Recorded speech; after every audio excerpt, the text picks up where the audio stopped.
السلام علیکم دوستو، چلیے آج ایک سچی کہانی کی طرف بڑھتے ہیں۔ آج کی کہانی بڑی زبردست ہے، سبق آموز ہے۔ اگر آج ہم نے دل سے یہ کہانی سن لی تو ایک لیسن اور سبق ضرور مل جائے گا۔ ایک بہن کہتی ہے کہ میری شادی ایک ان پڑھ سے ہو گئی، جبکہ میں پڑھی لکھی ہوں، ایجوکیٹڈ ہوں۔ میرا خواب تھا کہ میری جس سے شادی ہو وہ ایک پڑھا لکھا انسان ہو، لیکن پتہ نہیں قسمت مجھے کہاں لے کر گئی۔ کچھ مجبوریوں کی وجہ سے ایک لڑکے سے شادی کر دی گئی۔ اس لڑکے سے تو مجھے گھن آتی تھی اور میں اللہ سے ہمیشہ دعا کرتی تھی کہ یا اللہ میرا اس لڑکے سے پیچھا ہٹا دے۔ میں ہمیشہ کبھی اسے جاہل کہتی تھی، کبھی ان پڑھ کہتی تھی۔ ایک بار ایسا ہوا کہ میں اپنے امی ابو کے پاس چلی گئی۔ امی ابو نے اس لڑکے کو بلایا، یعنی اس کا نام عمر تھا۔ عمر کو بلایا اور میں نے اپنی تمام باتیں اپنے ابو اور امی کے سامنے رکھی۔ میں نے جھوٹ بولتے ہوئے یہ کہا کہ امی مجھے اب اس کے ساتھ نہیں رہنا ہے، مجھے خرچ نہیں دیتا ہے۔ عمر کو بلا لیا گیا۔ عمر بھی سامنے تھا اور کچھ رشتہ دار بھی بیٹھے ہوئے تھے، لیکن جیسے ہی یہ بات سامنے آئی کہ آپ ہماری شہزادی کو خرچ تک نہیں دیتے، تو عمر نے کہا کہ میں سارا خرچ کرنے کے بعد جو بچتا ہے وہ آپ کی شہزادی کے ہاتھ پر رکھ دیتا ہوں۔ مجھے تو عمر کے ساتھ نہیں رہنا تھا۔ میرے دل میں خیال آیا کہ کیوں نہ ایسی شرط رکھوں کہ جو ایکسیپٹ کرنی مشکل ہو۔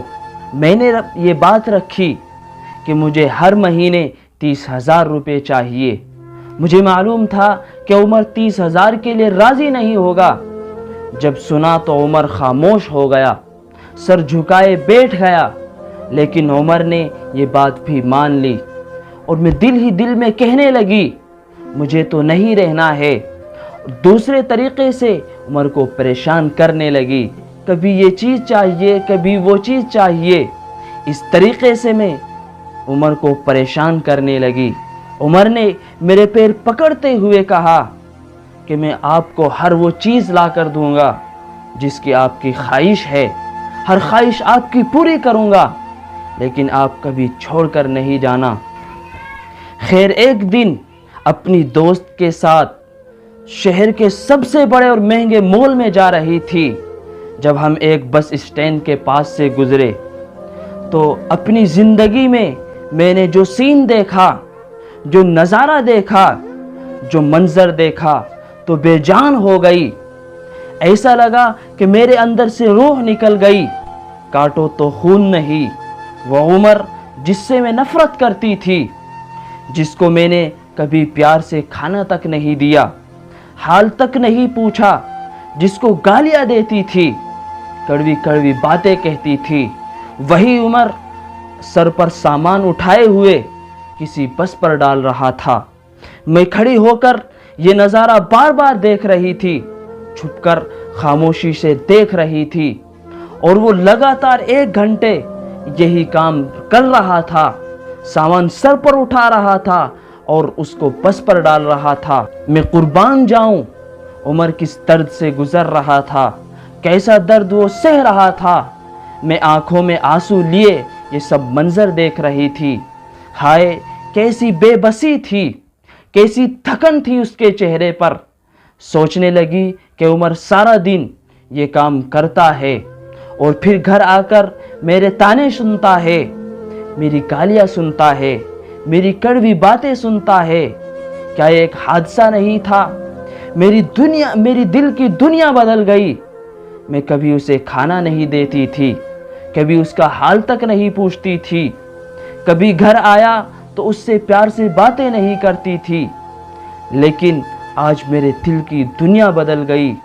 یہ کیا حادثہ تھا؟ میرے دل کی دنیا بدل گئی۔ میں کبھی اسے کھانا نہیں دیتی تھی۔ عمر کو پلاؤ بہت پسند تھا۔ گھر آیا اور بولا کہ آج تو آپ نے بڑے کمال کیے ہیں۔ 1 سال کے بعد میں نے عمر کے لیے پلاؤ بنایا تھا، وہ میرے سامنے بیٹھا ہوا کھا رہا تھا۔ میں اسے دیکھے جا رہی تھی۔ عمر میرے لیے اتنا سب درد سہتا ہے اور میں اسے پوچھتی تک نہیں ہوں۔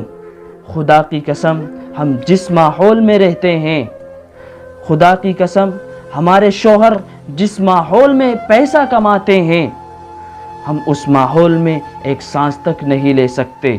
اپنی فیملی کے لیے خود کو قربان کر دیتا ہے، اپنی خواہشات اور ارمان کو پیروں تلے کچل دیتا ہے، اور اپنی بیوی کے لیے، اپنے بچوں کے لیے دوپہر میں کڑی دھوپ میں محنت سے کماتا ہے، گھر کا خرچ چلاتا ہے۔ اس لیے بیوی کو چاہیے کہ شوہر جتنا کمائے اسی میں ہی خوش رہنے کی کوشش کریں۔